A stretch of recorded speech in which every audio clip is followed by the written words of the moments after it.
목사인 제게도 부끄러운 고백이 하나 있습니다. 신학교를 졸업하고 처음 사역을 시작했을 때 저는 매일 성경을 읽었습니다. 하지만 솔직히 말씀드리면 그냥 눈으로만 훑어내려갔습니다. 한 장, 두 장, 세 장. 분량은 채웠지만 마음에는 아무것도 남지 않았습니다.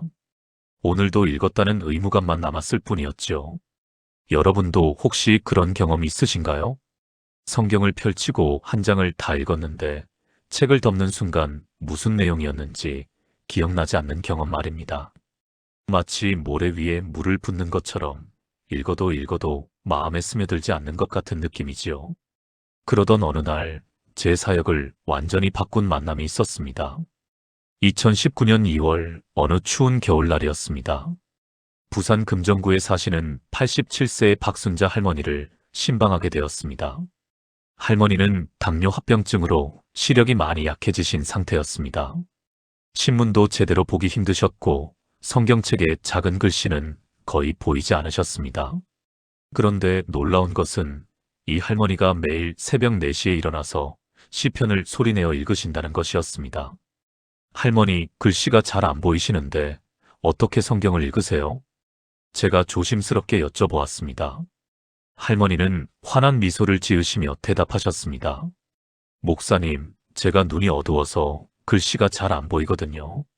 그래서 큰 글씨 성경을 가까이 대고 크게 읽어요. 그런데 신기하게도 소리내서 읽으니까 하나님 말씀이 제 귀로 들어오고 제 입으로 나가고 온몸으로 느껴지는 거예요. 눈으로만 읽을 때는 몰랐는데 소리내서 읽으니까 말씀이 살아 움직이는 것 같아요. 그날 할머니는 제 앞에서 시편 23편을 소리내어 읽으셨습니다. 여호와는 나의 목자시니 내게 부족함이 없으리로다. 떨리는 목소리였지만 한 구절 한 구절이 할머니의 입술을 통해 나올 때마다 그 방안이 달라지는 것을 느꼈습니다. 단순히 글자를 읽는 것이 아니었습니다. 선포였습니다. 고백이었습니다. 살아계신 하나님과의 대화였습니다. 할머니의 얼굴에서는 평안이 흘러나왔고 눈물이 흘러내렸습니다. 그 순간 저는 깨달았습니다. 제가 그동안 성경을 읽기만 했지 선포하지 않았다는 것을 말입니다. 그날 이후 저는 제 성경 읽기를 완전히 바꾸었습니다. 매일 아침 소리내어 성경을 읽기 시작했습니다. 처음에는 어색했습니다. 목소리가 떨렸고 누가 들을까봐 조심스러웠습니다. 하지만 일주일이 지나고 한 달이 지나면서 제 영적 삶이 극적으로 변하기 시작했습니다. 말씀이 머리가 아닌 가슴에 새겨지기 시작했습니다. 읽은 구절이 하루 종일 귓가에 맴돌았습니다. 그리고 무엇보다 말씀이 제 삶을 실제로 변화시키기 시작했습니다. 사랑하는 여러분, 오늘 저는 이 놀라운 비밀을 여러분과 나누고자 합니다. 왜 성경을 소리내서 읽어야 하는지 그 7가지 성경적 이유와 실제적 유익을 말씀드리겠습니다. 이것은 단순한 방법론이 아닙니다. 하나님께서 우리에게 말씀을 어떻게 받아들이라고 명령하셨는지에 대한 성경적 원리입니다. 지금부터 함께 이 놀라운 여정을 시작해 보시겠습니까? 첫 번째, 하나님의 말씀은 들려지도록 설계되었습니다. 여러분, 혹시 이런 생각 해보신 적 있으신가요? 성경을 눈으로 읽으면 되지, 왜 소리를 내야지? 사실 저도 오랫동안 그렇게 생각했습니다. 조용히 묵상하는 것이 더 경건하고 더 깊이 있는 것이라고 여겼죠. 하지만 성경을 자세히 들여다보면 놀라운 사실을 발견하게 됩니다. 하나님께서 당신의 말씀을 처음부터 듣는 것으로 설계하셨다는 것입니다. 성경은 이렇게 말씀하십니다. 이스라엘아 들으라, 우리 하나님 여호와는 오직 유일한 여호와이시니 너는 마음을 다하고 뜻을 다하고 힘을 다하여 내 하나님 여호와를 사랑하라. 오늘 내가 내게 명하는 이 말씀을 너는 마음에 새기고 내 자녀에게 부지런히 가르치며 집에 앉았을 때에든지 길을 갈 때에든지 누워있을 때에든지 일어날 때에든지 이 말씀을 강론할지니라. 신명기 6장 4절부터 7절까지의 말씀입니다. 이 구절을 자세히 보십시오. 이스라엘아 들으라로 시작합니다. 읽으라가 아닙니다. 생각하라도 아닙니다. 들으라입니다. 그리고 이어지는 명령을 보십시오. 강론할지니라라고 하셨습니다. 강론한다는 것은 무엇입니까? 입으로 말하는 것입니다. 소리를 내는 것입니다. 하나님께서는 당신의 백성들이 말씀을 눈으로만 읽지 않고 입으로 말하고 귀로 듣기를 원하셨습니다. 왜 그럴까요?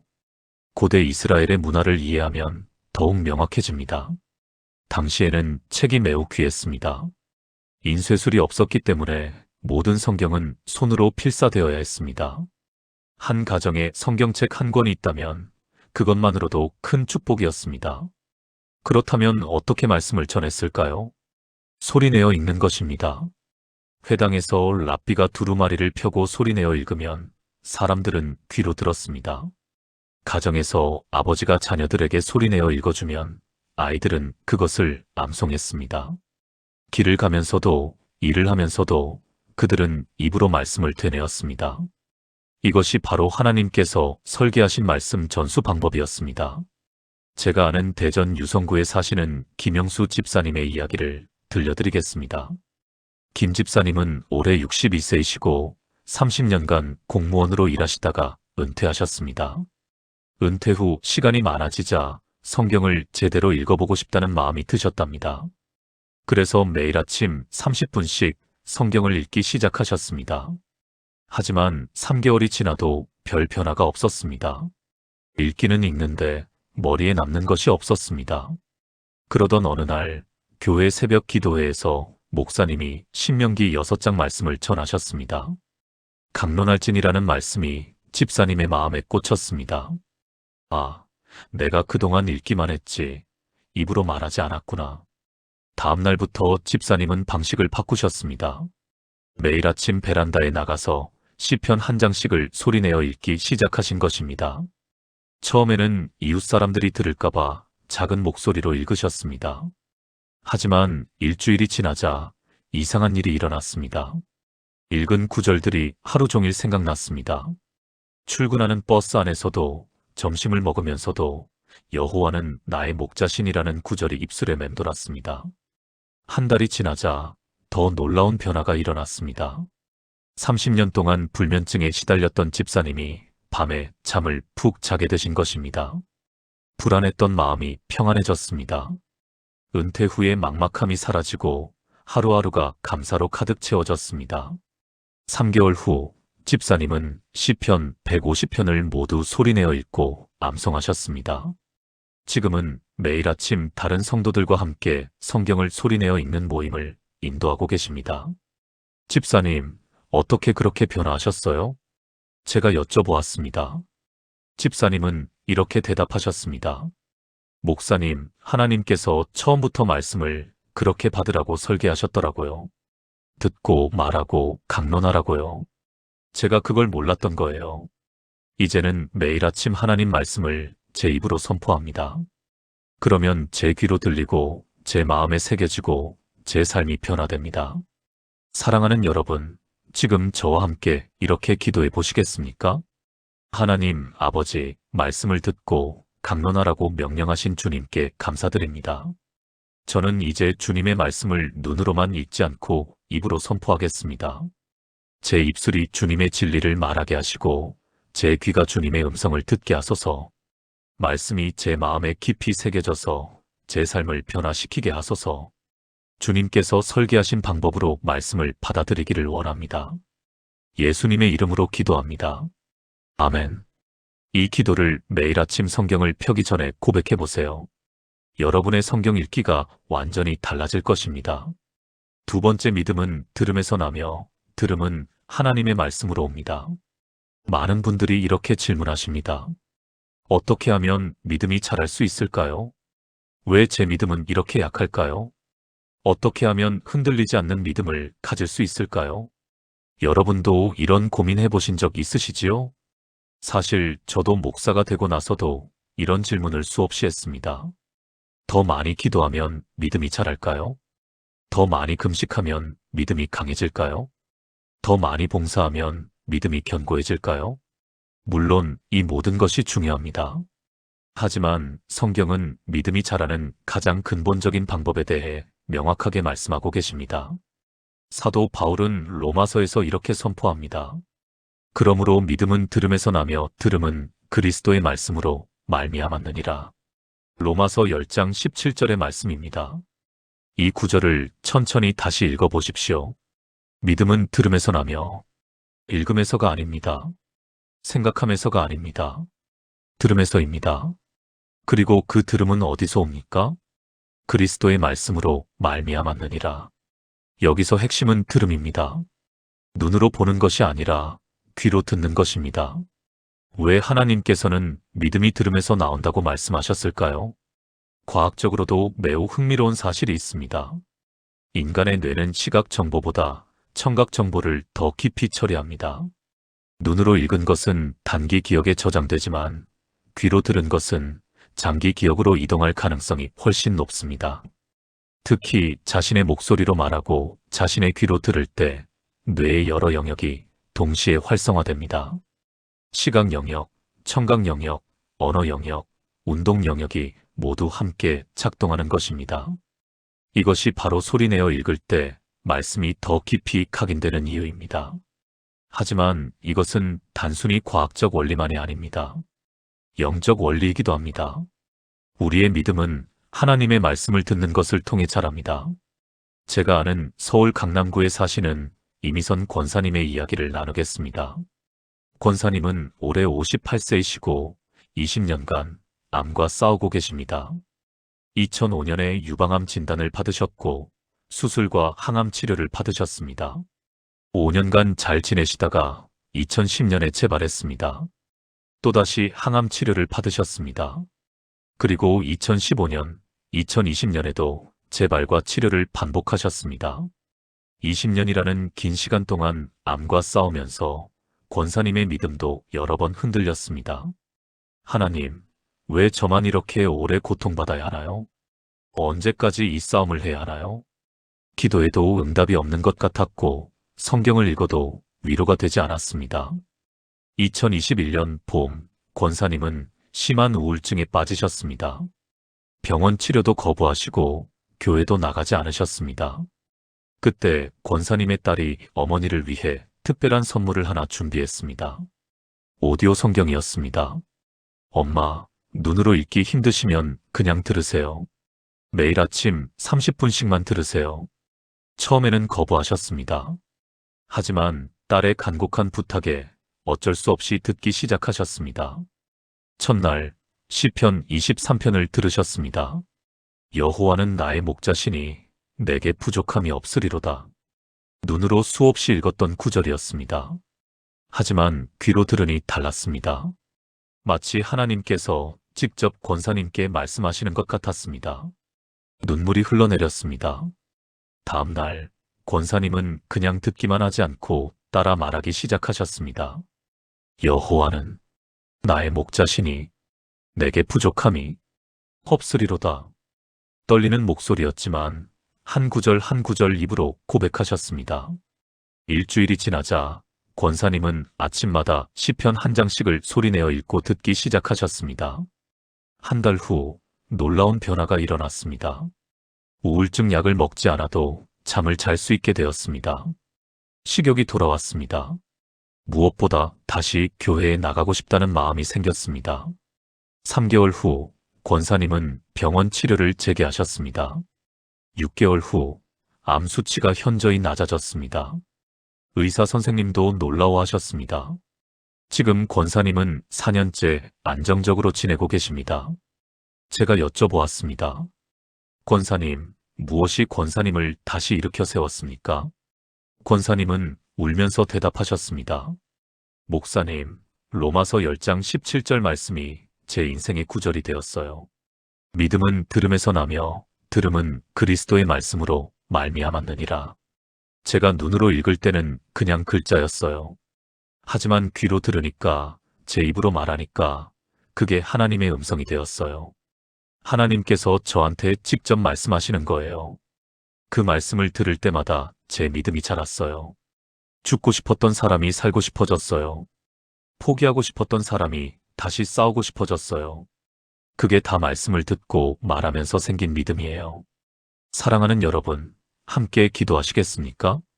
전능하신 하나님, 믿음은 들음에서 나온다고 말씀하신 주님께 감사드립니다. 제 연약한 믿음을 불쌍히 여기시고 주님의 말씀을 듣는 은혜를 허락하소서. 제가 주님의 말씀을 소리내어 읽을 때 제 귀로 듣게 하시고 제 마음에 새겨지게 하소서. 그래서 제 믿음이 날마다 자라나게 하시고 어떤 환난과 역경 속에서도 흔들리지 않는 믿음을 갖게 하소서. 주님의 음성을 듣는 자가 되게 하소서. 예수님의 이름으로 기도합니다. 아멘. 매일 이 기도와 함께 성경을 소리내어 읽어보세요. 여러분의 믿음이 놀랍게 자라날 것입니다. 세 번째, 우리의 입술이 하나님의 진리를 선포하는 도구가 됩니다. 여러분은 입술의 능력에 대해 생각해 보신 적 있으신가요? 우리의 입은 단순히 음식을 먹거나 말을 하는 기관이 아닙니다. 성경은 우리의 입술이 얼마나 강력한 영적 도구인지를 여러 곳에서 말씀하고 계십니다. 시편 기자는 이렇게 고백합니다. 나의 하나님 여호와여, 내 입의 말과 마음의 묵상이 주님 앞에 연락되기를 원하나이다. 시편 19편 14절의 말씀입니다. 여기서 주목할 것은 순서입니다. 내 입의 말과 마음의 묵상. 입의 말이 먼저이고 마음의 묵상이 나중입니다. 많은 분들이 이렇게 생각하십니다.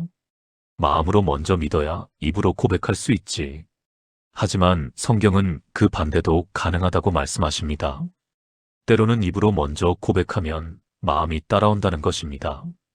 우리가 하나님의 말씀을 소리내어 읽을 때 그것은 단순히 읽는 행위가 아닙니다. 선포하는 행위입니다. 고백하는 행위입니다. 믿음을 실천하는 행위입니다. 제가 아는 인천 남동구에 사시는 최진호 장로님의 이야기를 들려드리겠습니다. 최 장로님은 올해 65세이시고 35년간 중소기업을 운영해 오셨습니다. 2020년 코로나가 터지면서 회사가 큰 어려움에 처했습니다. 매출이 70% 이상 감소했고 직원들 월급 주기도 버거운 상황이 되었습니다. 은행 대출 이자도 밀리기 시작했습니다. 50명의 직원 중 30명을 해고해야 하는 상황까지 갔습니다. 장로님은 매일 밤 잠을 이루지 못하셨습니다. 식사도 제대로 못하셨습니다. 체중이 3개월 만에 12kg이나 빠지셨습니다. 교회는 나가셨지만 예배 시간에도 회사 걱정뿐이었습니다. 기도에도 응답이 없는 것 같았습니다. 하나님, 왜 이런 시험을 주십니까? 원망과 불평이 가득했습니다. 그러던 2020년 9월 어느 날 새벽 기도회에서 목사님이 시편 19편 14절 말씀을 전하셨습니다. 내 입의 말과 마음의 묵상이 주님 앞에 연락되기를 원하나이다. 설교 중에 목사님이 이렇게 말씀하셨습니다. 여러분의 입이 무엇을 말하고 있습니까? 불평입니까? 감사입니까? 원망입니까? 찬양입니까? 여러분의 입술을 하나님의 진리를 선포하는 도구로 사용하십시오. 매일 아침 하나님의 약속을 소리내어 선포하십시오. 그날 장로님은 결심하셨습니다. 그래, 내 입으로 하나님의 말씀을 선포하자. 상황이 어떻든, 내 감정이 어떻든 하나님의 약속을 매일 고백하자. 다음 날부터 장로님은 매일 새벽 5시에 일어나서 시편 23편을 소리내어 읽으셨습니다. 여호와는 나의 목자시니 내게 부족함이 없으리로다. 처음에는 입에서 나오지 않았습니다. 내게 부족함이 없다고? 지금 다 망해가는데? 마음과 입이 따로 놀았습니다. 하지만 장로님은 포기하지 않으셨습니다. 감정과 상관없이, 상황과 상관없이 매일 아침 같은 구절을 소리내어 읽으셨습니다. 일주일이 지나자 조금씩 마음이 평안해지기 시작했습니다. 2주가 지나자 잠을 잘 수 있게 되었습니다. 한 달이 지나자 놀라운 일이 일어났습니다. 장로님이 운영하시는 회사의 제품이 한 대기업의 눈에 띄었습니다. 긴급 미팅 요청이 들어왔습니다. 미팅 결과 3년간 독점 공급 계약을 체결하게 되었습니다. 계약금만 5억 원이었습니다. 직원들을 한 명도 해고하지 않고 오히려 20명을 더 채용할 수 있게 되었습니다. 밀렸던 대출 이자를 모두 갚고 회사를 정상 궤도로 돌려놓을 수 있었습니다. 지금 장로님의 회사는 코로나 이전보다 더 큰 성장을 이루고 있습니다. 제가 장로님께 여쭤보았습니다. 장로님, 어떻게 그 위기를 극복하셨습니까? 장로님은 이렇게 대답하셨습니다.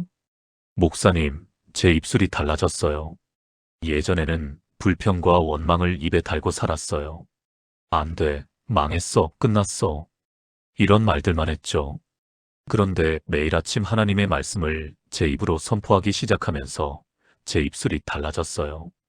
그러자 제 마음이 달라졌고, 제 생각이 달라졌고, 제 행동이 달라졌어요. 그리고 상황이 달라졌어요.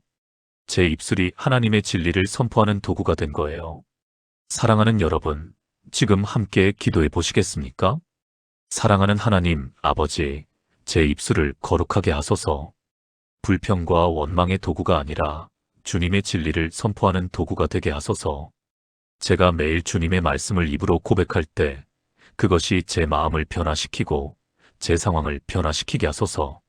제 입의 말과 마음의 묵상이 주님 앞에 연락되기를 원합니다. 주님, 제 입술을 사용하소서. 예수님의 이름으로 기도합니다. 아멘. 오늘부터 여러분의 입술로 하나님의 말씀을 선포해 보세요. 놀라운 변화가 시작될 것입니다. 네 번째, 소리내어 읽을 때 온 감각이 깨어납니다. 우리 인간은 어떻게 세상을 경험할까요? 바로 오감을 통해서입니다. 시각, 청각, 후각, 미각, 촉각을 통해 우리는 세상을 느끼고 이해합니다. 그런데 놀랍게도 하나님께서는 우리에게 말씀을 받을 때에도 여러 감각을 사용하도록 설계하셨습니다. 성경을 눈으로만 읽을 때는 시각만 사용합니다. 하지만 소리내어 읽을 때는 어떻게 될까요? 시각으로 글자를 보고 입으로 발성하고 귀로 소리를 듣고 심지어 혀와 입술의 촉각까지 동원됩니다. 이것이 바로 성경이 말하는 온 마음과 온 뜻과 온 힘을 다해 말씀을 받아들이는 방법입니다. 신명기 30장 11절부터 14절까지 이렇게 말씀하십니다. 내가 오늘 내게 명령한 이 명령은 내게 어려운 것도 아니요 먼 것도 아니라 하늘에 있는 것이 아니니 내가 이르기를 누가 우리를 위하여 하늘에 올라가 그것을 우리에게로 가져다가 우리에게 들려주어 행하게 하려 할 것이 아니요 이것이 바다 밖에 있는 것이 아니니 내가 이르기를 누가 우리를 위하여 바다를 건너가서 그것을 우리에게로 가져다가 우리에게 들려주어 행하게 하려 할 것도 아니라 오직 그 말씀이 내게 아주 가까워서 내 입에 있으며 내 마음에 있음즉 내가 이를 행할 수 있느니라. 이 구절을 주목해 보십시오. 그 말씀이 내게 아주 가까워서 내 입에 있으며 내 마음에 있으니 입에 있다는 것은 무엇을 의미합니까? 말하는 것입니다. 선포하는 것입니다. 소리내어 읽는 것입니다. 그리고 그것이 마음에도 있다는 것입니다. 입과 마음이 연결되어 있다는 말씀입니다. 현대 신경과학도 이것을 증명합니다. 우리가 소리내어 읽을 때 뇌의 여러 영역이 동시에 활성화됩니다. 시각 피질, 청각 피질, 운동 피질, 언어 중추가 모두 함께 작동합니다. 이것을 멀티모달 학습이라고 합니다. 여러 감각을 동시에 사용하면 정보가 훨씬 더 깊이, 더 오래 기억됩니다. 단순히 눈으로 읽을 때보다 소리내어 읽을 때 기억력이 약 70% 향상된다는 연구 결과도 있습니다. 제가 아는 광주 북구에 사시는 박혜진 집사님의 이야기를 나누겠습니다. 박 집사님은 올해 55세이시고 초등학교 교사로 28년간 아이들을 가르치셨습니다. 그런데 2022년부터 이상한 증상이 나타나기 시작했습니다. 건망증이 심해진 것입니다. 학생들 이름이 기억나지 않았습니다. 며칠 전에 배운 내용도 잊어버렸습니다. 집에서 열쇠를 어디 뒀는지, 핸드폰을 어디 뒀는지 수시로 찾아다녔습니다. 병원에 가서 검사를 받았습니다. 의사 선생님은 초기 치매 증상일 수 있다고 말씀하셨습니다. 55세의 치매라니 집사님은 하늘이 무너지는 것 같았습니다. 아직 은퇴하기에도 이른 나이인데 앞으로 어떻게 살아야 할지 막막했습니다. 매일 울면서 기도했습니다. 성경도 읽었지만 읽은 내용이 기억나지 않았습니다.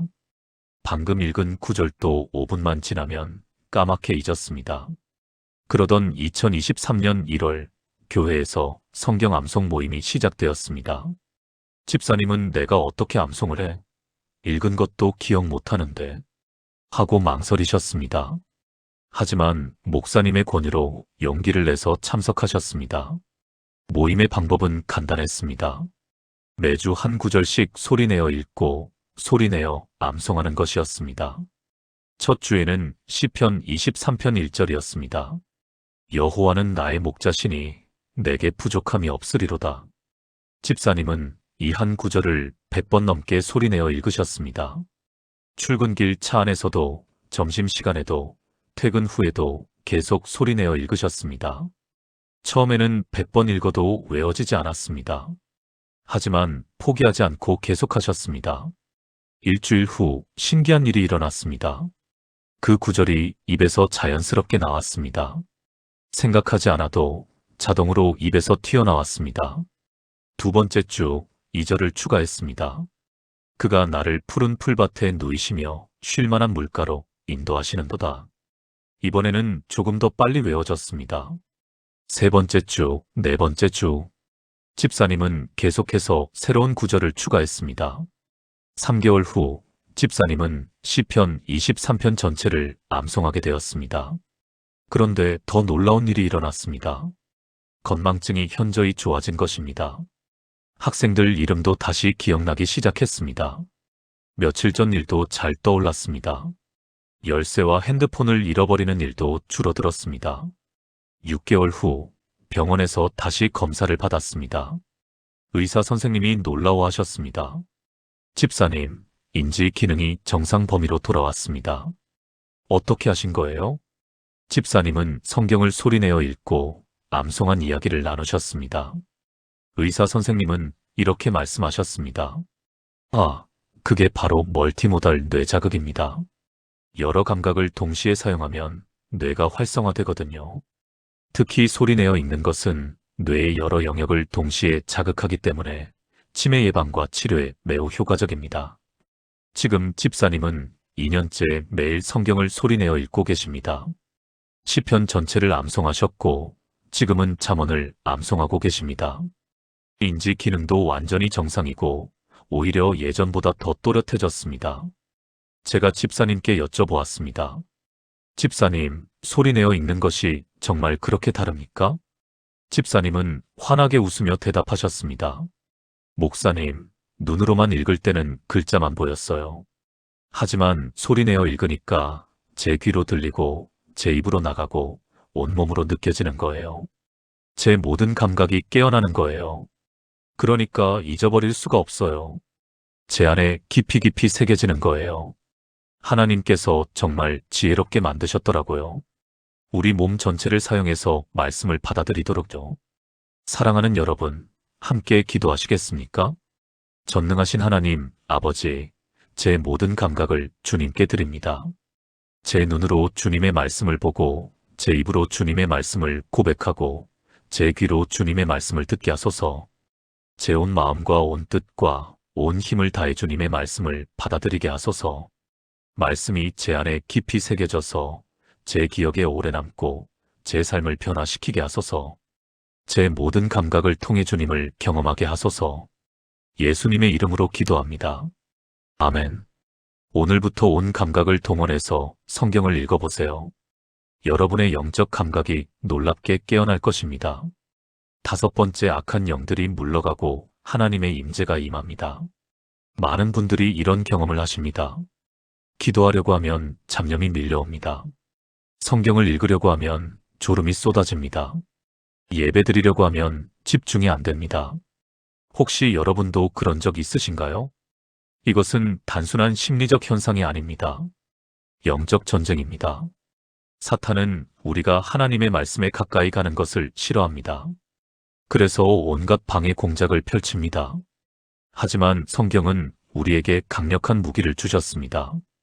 바로 하나님의 말씀입니다. 에베소서 6장 17절은 이렇게 말씀합니다. 구원의 투구와 성령의 검 곧 하나님의 말씀을 가지라. 하나님의 말씀은 성령의 검입니다. 우리의 무기입니다. 그런데 이 검을 어떻게 사용할까요? 마음속으로만 생각해서는 안 됩니다. 입으로 선포해야 합니다. 소리내어 읽어야 합니다. 예수님께서도 광야에서 사탄의 시험을 받으셨을 때 마음속으로만 생각하지 않으셨습니다. 입으로 선포하셨습니다. 기록되어 쓰되라고 말씀하시며 성경 구절을 소리내어 선포하셨습니다. 그러자 마귀가 물러갔습니다. 우리도 마찬가지입니다. 하나님의 말씀을 소리내어 읽을 때 악한 영들이 물러가고 하나님의 임재가 임합니다. 제가 아는 대구 수성구에 사시는 정수진 권사님의 이야기를 나누겠습니다. 권사님은 올해 61세이시고 3년 전에 남편을 하늘나라로 먼저 보내셨습니다. 남편이 갑작스러운 심장마비로 돌아가신 후 권사님은 극심한 슬픔과 우울증에 빠지셨습니다. 혼자 사는 집이 너무 무섭고 외로웠습니다. 밤만 되면 이상한 꿈을 꾸셨습니다. 죽은 남편이 나타나서 같이 가자고 손짓하는 꿈이었습니다. 잠에서 깨면 온몸이 식은땀으로 젖어 있었습니다. 낮에도 집안에 누군가 있는 것 같은 느낌이 들었습니다. 뒤에서 누가 지켜보는 것 같았습니다. 정신과 상담을 받았지만 약을 먹어도 나아지지 않았습니다. 교회 목사님께 이 이야기를 했더니 목사님은 이렇게 말씀하셨습니다. 권사님, 영적 공격을 받고 계시는 것 같습니다. 하나님의 말씀으로 집을 채우세요. 매일 아침 저녁으로 성경을 소리내어 읽으세요. 특히 시편을 소리내어 읽으세요. 권사님은 그날부터 실천하기 시작하셨습니다. 매일 아침 일어나자마자 시편 91편을 소리내어 읽으셨습니다. 지극히 높으신 이의 은밀한 곳에 거주하며 전능하신 이의 그늘 아래에 사는 자여. 처음에는 떨리는 목소리였습니다. 두려움 때문에 제대로 읽히지 않았습니다. 하지만 계속 읽으셨습니다. 저녁에도 잠자리에 들기 전에 같은 구절을 소리내어 읽으셨습니다. 일주일이 지나자 조금씩 변화가 느껴졌습니다. 악몽이 줄어들었습니다. 이상한 느낌도 덜했습니다. 2주가 지나자 밤에 푹 잠을 잘 수 있게 되었습니다. 한 달이 지나자 완전히 달라졌습니다. 집이 더 이상 무섭지 않았습니다. 오히려 평안하고 따뜻하게 느껴졌습니다. 이상한 꿈도 완전히 사라졌습니다. 2개월 후 권사님은 놀라운 체험을 하셨습니다. 어느 날 저녁 평소처럼 시편 91편을 소리내어 읽고 계셨습니다. 그런데 갑자기 집 안 분위기가 달라지는 것을 느끼셨습니다. 따뜻한 온기가 집안을 가득 채웠습니다. 마치 누군가 옆에서 함께 있어 주시는 것 같았습니다. 권사님은 그것이 성령님의 임재임을 알았습니다. 눈물이 쏟아졌습니다. 하나님, 정말 저와 함께 계시는군요. 제가 혼자가 아니었군요. 그날 이후 권사님의 삶이 완전히 바뀌었습니다. 더 이상 외롭지 않았습니다. 두렵지도 않았습니다. 하나님께서 항상 함께 하신다는 확신이 생겼습니다. 지금 권사님은 같은 처지에 있는 다른 과부들을 위한 기도 모임을 인도하고 계십니다. 모임의 첫 시작은 항상 시편 91편을 함께 소리내어 읽는 것입니다. 제가 권사님께 여쭤보았습니다. 권사님, 소리내어 읽는 것이 정말 그렇게 다릅니까? 권사님은 확신에 찬 목소리로 대답하셨습니다. 목사님, 마음속으로 읽을 때는 두려움이 사라지지 않았어요. 하지만 소리내어 읽으니까 완전히 달라졌어요. 제 입으로 하나님께서 나를 보호하신다고 선포하니까 악한 영들이 물러갔어요. 그리고 하나님의 평안이 제 집을 가득 채웠어요. 이제는 혼자 있어도 전혀 외롭지 않아요. 하나님께서 항상 함께 계시니까요. 사랑하는 여러분, 함께 기도하시겠습니까? 전능하신 하나님, 아버지, 주님의 말씀이 성령의 검임을 믿습니다. 제 삶에서 악한 영들을 물리치고 주님의 임재로 가득 채워주소서.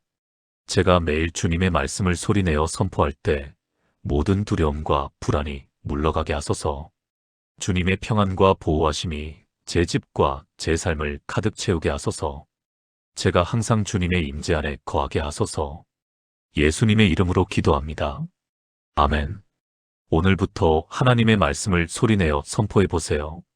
여러분의 집과 삶이 하나님의 임재로 가득 찰 것입니다. 6번째, 우리의 고백이 우리의 운명을 결정합니다. 여러분은 말의 능력을 믿으십니까? 성경은 말의 능력에 대해 놀라운 진리를 말씀하고 계십니다. 잠언 18장 21절은 이렇게 선포합니다. 죽고 사는 것이 혀의 힘에 달렸나니 혀를 쓰기 좋아하는 자는 그 열매를 먹으리라. 이 구절을 천천히 다시 읽어보십시오. 죽고 사는 것이 혀의 힘에 달렸나니 우리의 혀, 우리의 입술, 우리의 고백이 우리의 운명을 결정한다는 것입니다. 우리가 무엇을 말하느냐가 우리가 어떻게 살아가느냐를 결정합니다. 많은 사람들이 부정적인 고백으로 자신의 인생을 망칩니다. 나는 안 돼. 나는 실패할 거야. 나는 가난할 수밖에 없어. 나는 병들 수밖에 없어. 이런 부정적 고백이 반복되면 정말로 그렇게 됩니다. 하지만 하나님의 말씀을 소리내어 고백하면 어떻게 될까요? 나는 할 수 있다. 나를 강건하게 하시는 이 안에서. 나는 머리요 꼬리가 아니다. 나는 그리스도 안에서 새로운 피조물이다. 그의 채찍에 맞음으로 나는 나음을 받았다. 이런 긍정적, 성경적 고백이 반복되면 정말로 그렇게 됩니다. 제가 아는 울산 남구에 사시는 김철수 집사님의 이야기를 나누겠습니다. 김 집사님은 올해 68세이시고 40년간 공장 노동자로 일하셨습니다. 평생 가난하게 살아오셨습니다. 월급은 항상 빠듯했고 저축은 거의 하지 못하셨습니다. 자녀 둘을 대학까지 보내느라 빚도 많았습니다. 63세에 은퇴하셨을 때 통장 잔고는 200만 원이 전부였습니다. 은퇴 후 5년 동안 집사님은 극심한 경제적 어려움을 겪으셨습니다. 국민연금으로는 생활비도 부족했습니다. 아끼고 아껴도 매달 마이너스였습니다. 자녀들에게 손 벌리기도 미안했습니다. 집사님은 입버릇처럼 이렇게 말씀하셨습니다. 나는 평생 가난하게 태어나서 가난하게 살다가 가난하게 죽을 거야. 우리 집안은 대대로 가난해. 어쩔 수 없어. 돈은 나하고 안 맞아. 나는 돈복이 없어. 이런 말을 수없이 반복하셨습니다. 그러던 2023년 여름 교회에서 말씀 고백 특별 집회가 열렸습니다. 강사 목사님이 잠언 18장 21절 말씀을 전하셨습니다. 죽고 사는 것이 혀의 힘에 달렸나니. 그리고 이렇게 말씀하셨습니다. 여러분의 입이 무엇을 고백하고 있습니까? 가난입니까? 풍요입니까? 질병입니까? 건강입니까? 실패입니까? 성공입니까? 여러분의 고백이 여러분의 운명을 만듭니다. 오늘부터 하나님의 약속을 소리내어 고백하십시오. 그날 집사님은 큰 충격을 받으셨습니다. 내가 지금까지 내 입으로 나를 저주했구나. 내가 가난을 선포했구나. 다음 날부터 집사님은 완전히 다른 고백을 시작하셨습니다. 매일 아침 신명기 28장 1절부터 14절까지를 소리내어 읽으셨습니다. 내가 내 하나님 여호와의 말씀을 삼가 듣고 내가 오늘 내게 명령하는 그의 모든 명령을 지켜 행하면 내 하나님 여호와께서 너를 세계 모든 민족 위에 뛰어나게 하실 것이라. 성읍에서도 복을 받고 들에서도 복을 받을 것이며. 처음에는 믿어지지 않았습니다. 이게 정말 나한테 해당되는 말씀일까? 하지만 계속 읽으셨습니다. 감정과 상관없이, 상황과 상관없이 매일 같은 구절을 소리내어 고백하셨습니다. 한 달이 지나자 집사님의 생각이 바뀌기 시작했습니다. 나는 가난할 수밖에 없어에서 하나님께서 나를 복 주실 수 있어로 바뀌었습니다. 2개월이 지나자 집사님의 행동이 바뀌기 시작했습니다. 교회에서 소액 창업 교육이 있다는 소식을 들었습니다. 예전 같았으면 나이도 많은데 무슨 창업이야 라고 했을 것입니다. 하지만 이번에는 달랐습니다. 한번 해보자. 하나님께서 복 주실 거야. 집사님은 교육을 받으시고 작은 반찬 가게를 시작하셨습니다. 초기 자본 500만 원으로 시작한 작은 가게였습니다. 매일 아침 가게 문을 열기 전에 신명기 28장을 소리내어 읽으셨습니다. 성읍에서도 복을 받고 들에서도 복을 받을 것이며. 첫 달 매출은 300만 원이었습니다. 두 번째 달은 500만 원이었습니다. 세 번째 달은 800만 원이었습니다. 입소문이 나기 시작했습니다. 저 집 반찬이 정말 맛있어요. 할아버지가 정말 친절하세요. 6개월 후 월 매출이 1,500만 원을 넘었습니다. 순수익만 600만 원이었습니다. 1년 후 집사님은 밀린 빚을 모두 갚으셨습니다. 2년이 지난 지금 집사님은 가게를 2개로 늘리셨습니다. 통장 잔고도 5천만 원이 넘습니다. 더 놀라운 것은 집사님이 매달 수익의 10%를 교회와 어려운 이웃을 위해 헌금하고 계신다는 것입니다. 제가 집사님께 여쭤보았습니다. 집사님, 무엇이 집사님을 이렇게 변화시켰습니까? 집사님은 성경책을 펴들고 대답하셨습니다. 목사님, 제 입이 달라졌어요. 예전에는 가난을 고백했어요. 실패를 선포했어요. 그러니까 정말 그렇게 되었죠. 하지만 이제는 하나님의 약속을 고백해요. 복을 선포해요. 그러니까 정말 그렇게 되는 거예요. 잠언 18장 21절 말씀이 정말이에요. 죽고 사는 것이 혀의 힘에 달렸어요. 제 혀가 제 인생을 바꿨어요. 사랑하는 여러분, 함께 기도하시겠습니까? 사랑하는 하나님, 아버지, 제 입술을 통제하게 하소서.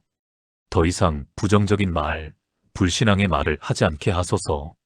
매일 주님의 약속을 제 입으로 선포하고 주님의 복을 고백하게 하소서. 제 고백이 제 운명을 만든다는 것을 믿습니다. 주님의 말씀을 소리내어 고백할 때 제 인생이 그 말씀대로 이루어지게 하소서. 제 혀를 축복의 도구로 사용하게 하소서. 예수님의 이름으로 기도합니다. 아멘. 오늘부터 하나님의 약속을 소리내어 고백해보세요. 여러분의 입술이 여러분의 운명을 바꿀 것입니다. 7번째 세대를 이어 말씀이 전승됩니다. 사랑하는 여러분, 우리는 지금 매우 중요한 시대를 살아가고 있습니다. 믿음의 세대 전승이 끊어지고 있는 시대입니다. 한국 교회의 가장 큰 위기는 무엇일까요? 바로 다음 세대에게 믿음을 전하지 못하고 있다는 것입니다. 할아버지 할머니는 교회에 나가지만 손주들은 교회를 떠나고 있습니다. 부모는 성경을 읽지만 자녀들은 성경이 무엇인지 모릅니다. 이것이 오늘날 우리가 직면한 심각한 현실입니다. 그렇다면 어떻게 다음 세대에게 믿음을 전할 수 있을까요? 성경은 매우 구체적인 방법을 제시하고 있습니다. 시편 78편 4절부터 7절까지 이렇게 말씀하십니다. 우리가 이를 그들의 자손에게 숨기지 아니하고 여호와의 영예와 그의 능력과 그가 행하신 기이한 일을 후대에 전하리로다. 여호와께서 증거를 야곱에게 세우시며 법도를 이스라엘에게 정하시고 우리 조상들에게 명령하사 그들의 자손에게 알리라 하셨으니 이는 그들로 후대 곧 태어날 자손에게 이를 알게 하고 그들은 일어나 그들의 자손에게 일러서 그들로 그들의 소망을 하나님께 두며 하나님께서 행하신 일을 잊지 아니하고 오직 그의 계명을 지켜서. 이 말씀의 핵심은 무엇입니까? 우리 조상들에게 명령하사 그들의 자손에게 알리라 하셨으니 자손에게 알리라는 것입니다. 어떻게 알립니까? 입으로 전하는 것입니다. 소리내어 읽어주는 것입니다. 함께 암송하는 것입니다. 고대 이스라엘에서는 아버지가 자녀들을 모아놓고 매일 저녁 하나님의 말씀을 소리내어 읽어주었습니다. 자녀들은 그것을 들으면서 자랐습니다. 그리고 그 자녀들이 어른이 되어 자신의 자녀들에게 똑같이 전했습니다. 이렇게 세대를 이어 믿음이 전승되었습니다. 그런데 오늘날 우리는 어떻습니까? 가정에서 성경을 소리내어 읽는 집이 얼마나 됩니까? 자녀들에게 성경 구절을 소리내어 가르치는 부모가 얼마나 됩니까? 안타깝게도 거의 없습니다. 그러니 믿음이 전승되지 않는 것입니다. 제가 아는 제주도에 사시는 강민수, 이혜영 집사 부부의 이야기를 나누겠습니다. 강 집사님은 올해 52세, 이 집사님은 49세이십니다. 두 분 다 독실한 크리스천으로 30년간 신앙생활을 해오셨습니다. 슬아의 자녀가 셋 있습니다. 큰아들 23세, 둘째 딸 20세, 막내 아들 17세입니다. 부모님은 열심히 교회에 다니셨지만 자녀들은 중학교를 졸업하면서 하나둘씩 교회를 떠났습니다. 큰아들은 대학에 가면서 완전히 교회를 떠났습니다. 둘째 딸도 고등학교 때부터 나가지 않았습니다. 막내 아들만 간신히 교회를 다니고 있었지만 신앙이 있다기보다는 부모님 눈치 때문이었습니다. 강 집사 부부는 너무나 괴로웠습니다. 우리가 뭘 잘못했을까? 왜 우리 자녀들은 믿음이 없을까? 매일 눈물로 기도했습니다. 하지만 자녀들은 점점 더 멀어져 갔습니다. 2022년 겨울, 교회에서 가정예배 회복 세미나가 열렸습니다. 강사님이 시편 78편 말씀을 전하며 이렇게 말씀하셨습니다. 자녀들이 교회를 떠나는 것은 자녀들 탓이 아닙니다. 부모가 가정에서 말씀을 전하지 않았기 때문입니다. 성경은 명령합니다. 그들의 자손에게 알리라. 어떻게 알립니까? 매일 가정에서 성경을 소리내어 읽어주는 것입니다. 늦었다고 생각할 때가 가장 빠른 때입니다. 오늘부터 시작하십시오. 그날 강 집사 부부는 결심하셨습니다. 그래, 다시 시작하자. 늦었지만 지금이라도 하자. 다음 날부터 부부는 매일 저녁 9시에 거실에 모여 성경을 소리내어 읽기 시작하셨습니다. 처음에는 부부 둘만 읽었습니다. 자녀들은 방문을 닫고 나오지 않았습니다. 하지만 부부는 포기하지 않으셨습니다. 큰 소리로 성경을 읽으셨습니다. 자녀들의 방에도 들리도록 읽으셨습니다. 일주일이 지나자 막내 아들이 슬그머니 나왔습니다. 뭐 하세요? 성경 읽고 있어. 너도 같이 읽을래? 에이, 싫어요. 하지만 막내는 거실 소파에 앉아서 핸드폰을 하면서도 귀는 부모님이 읽는 성경 말씀을 들었습니다. 2주가 지나자 둘째 딸도 나왔습니다. 말은 하지 않았지만 옆에 앉아 있었습니다. 한 달이 지나자 놀라운 일이 일어났습니다. 큰아들이 주말에 집에 왔는데 저녁 9시가 되자 스스로 거실로 나온 것입니다. 저도 들어도 돼요? 부모님은 눈물이 나왔지만 참으셨습니다. 그럼 같이 읽자. 그날부터 가족 5명이 함께 성경을 소리내어 읽기 시작했습니다. 처음에는 어색했습니다. 자녀들은 제대로 읽지도 않았습니다. 하지만 부모님은 강요하지 않으셨습니다. 그냥 함께 있는 것만으로도 감사했습니다. 3개월이 지나자 자녀들이 스스로 성경을 읽기 시작했습니다. 6개월이 지나자 막내 아들이 먼저 기도를 하겠다고 나섰습니다. 1년이 지난 2023년 겨울, 둘째 딸이 교회에 다시 나가기 시작했습니다. 그리고 올해 2024년 봄, 큰아들이 대학교 근처 교회에 등록했습니다. 지금 강 집사 가족은 2년째 매일 저녁 가족 성경 읽기를 이어가고 있습니다. 자녀들은 이제 스스로 성경을 읽고 암송하고 적용합니다. 제가 강 집사님께 여쭤보았습니다. 집사님, 무엇이 자녀들을 변화시켰습니까? 강 집사님은 눈물을 흘리며 대답하셨습니다. 목사님 말씀이에요. 매일 저녁 소리내어 읽은 하나님의 말씀이 우리 자녀들을 변화시켰어요. 처음에는 듣기만 하더니 그 말씀이 자녀들의 귀에, 마음에 조금씩 쌓인 거예요. 그러다가 어느 순간 폭발한 거죠. 시편 78편 말씀대로 우리가 자손에게 알렸더니 하나님께서 그들의 마음을 돌이키신 거예요. 지금 생각해보면 우리가 교회만 보냈지 집에서 말씀을 전하지 않았던 게 문제였어요. 이제는 알았어요. 믿음은 소리내어 전해질 때 다음 세대로 이어진다는 것을요. 사랑하는 여러분, 마지막으로 함께 기도하시겠습니까? 사랑하는 하나님, 아버지, 다음 세대에게 믿음을 전하라고 명령하신 주님께 감사드립니다. 제가 주님의 말씀을 소리내어 읽을 때 제 자녀들이, 제 손주들이 다음 세대가 듣게 하소서. 가정에서 말씀을 소리내어 읽는 전통이 회복되게 하시고 세대를 이어 믿음이 전승되게 하소서. 우리 자녀들이 주님을 알고 주님을 사랑하고 주님을 섬기는 자녀들이 되게 하소서. 믿음의 세대 전승이 우리 가정에서, 우리 교회에서, 우리나라에서 일어나게 하소서. 예수님의 이름으로 기도합니다. 아멘. 오늘부터 가정에서 성경을 소리내어 읽어보세요. 여러분의 가정의 믿음의 유산이 세대를 이어 전승될 것입니다. 사랑하는 여러분, 지금까지 나눈 7가지 말씀을 하나의 기도로 드리겠습니다. 함께 기도하시겠습니까? 전능하신 하나님, 아버지, 오늘 이 시간 주신 7가지 놀라운 진리를 감사드립니다. 주님께서 말씀을 듣고 강론하라고 설계하셨음을 감사드립니다. 믿음은 들음에서 나온다는 약속을 감사드립니다. 우리 입술이 주님의 진리를 선포하는 도구가 됨을 감사드립니다. 소리내어 읽을 때 온 감각이 깨어남을 감사드립니다. 악한 영들이 물러가고 주님의 임재가 임하심을 감사드립니다. 우리 고백이 우리 운명을 결정함을 감사드립니다. 세대를 이어 말씀이 전승됨을 감사드립니다. 저는 오늘 고백합니다. 이제부터 저는 성경을 소리내어 읽겠습니다.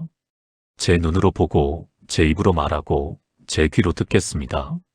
주님의 말씀이 제 안에 깊이 새겨지고 제 삶을 변화시키게 하소서. 제 입술이 불평과 원망이 아니라 주님의 약속과 축복을 선포하게 하소서. 제 가정에서 매일 주님의 말씀이 소리내어 읽혀지고 다음 세대에게 전해지게 하소서. 주님, 이 결심이 3일로 끝나지 않게 하시고 평생의 습관이 되게 하소서. 매일 아침 주님의 말씀으로 하루를 시작하는 자가 되게 하소서. 매일 저녁 주님의 말씀으로 하루를 마무리하는 자가 되게 하소서. 주님의 말씀이 제 발의 등이요 제 길의 빛이 되게 하소서. 이 모든 것이 주님의 은혜요 주님의 능력임을 믿고 고백합니다. 살아계신 예수 그리스도의 이름으로 기도합니다. 아멘. 사랑하는 여러분, 지금까지 왜 성경을 소리내서 읽어야 하는지에 대한 7가지 이유를 함께 나누었습니다. 다시 한번 정리해 보겠습니다. 첫째, 하나님의 말씀은 처음부터 들려지도록 설계되었습니다. 신명기 6장에서 하나님은 들으라고 명령하시고 강론하라고 하셨습니다. 둘째, 믿음은 들음에서 나며 들음은 하나님의 말씀으로 옵니다. 로마서 10장 17절이 이것을 분명히 말씀하고 계십니다. 셋째, 우리의 입술이 하나님의 진리를 선포하는 도구가 됩니다. 시편 19편 14절처럼 우리 입의 말이 하나님 앞에 연락될 수 있습니다. 넷째, 소리내어 읽을 때 온 감각이 깨어납니다. 신명기 30장처럼 말씀이 우리 입에 있고 마음에 있을 때 우리가 이를 행할 수 있습니다. 다섯째, 악한 영들이 물러가고 하나님의 임재가 임합니다. 에베소서 6장의 성령의 검인 하나님의 말씀을 소리내어 선포할 때 이 일이 일어납니다. 여섯째, 우리의 고백이 우리의 운명을 결정합니다. 잠언 18장 21절처럼 죽고 사는 것이 혀의 힘에 달렸습니다. 일곱째, 세대를 이어 말씀이 전승됩니다. 시편 78편처럼 우리가 자손에게 알릴 때 믿음이 다음 세대로 이어집니다. 사랑하는 여러분, 이것은 단순한 이론이 아닙니다. 제가 오늘 나눈 모든 간증은 실제로 일어난 일들입니다. 87세 박순자 할머니, 62세 김영수 집사님, 58세 이미선 권사님, 65세 최진호 장로님, 55세 박혜진 집사님, 61세 정수진 권사님, 68세 김철수 집사님, 그리고 강민숙, 이혜영 집사 부부. 이 모든 분들의 삶이 소리내어 성경을 읽는 것을 통해 완전히 변화되었습니다. 여러분의 삶도 변화될 수 있습니다. 오늘, 지금 이 순간부터 시작하십시오. 내일 아침 일어나자마자 성경을 펼치고 소리내어 읽으십시오. 시편 1장이면 충분합니다. 잠언 1장도 좋습니다. 복음서 1장도 좋습니다. 중요한 것은 소리내어 읽는 것입니다. 여러분의 목소리로, 여러분의 입술로 하나님의 말씀을 선포하십시오. 그러면 여러분이 오늘 들은 이 모든 축복이 여러분의 것이 될 것입니다. 이 영상이 도움이 되셨다면 좋아요 버튼을 눌러주시고 아래 댓글란에 소리내어 읽겠습니다 라고 다짐해주세요. 그리고 같은 고민을 하고 있는 다른 분들을 위해 이 영상을 공유해 주시면 감사하겠습니다. 구독과 알림 설정도 잊지 마시고요. 여러분 모두에게 하나님의 풍성한 은혜와 축복이 넘치기를 기도합니다. 매일 아침 하나님의 말씀으로 시작하시는 여러분이 되시기를 축복합니다. 매일 저녁 하나님의 말씀으로 마무리하시는 여러분이 되시기를 축복합니다. 여러분의 입술을 통해 하나님의 진리가 선포되고 여러분의 삶이 날마다 변화되기를 축복합니다. 주님의 이름으로 축복합니다. 감사합니다.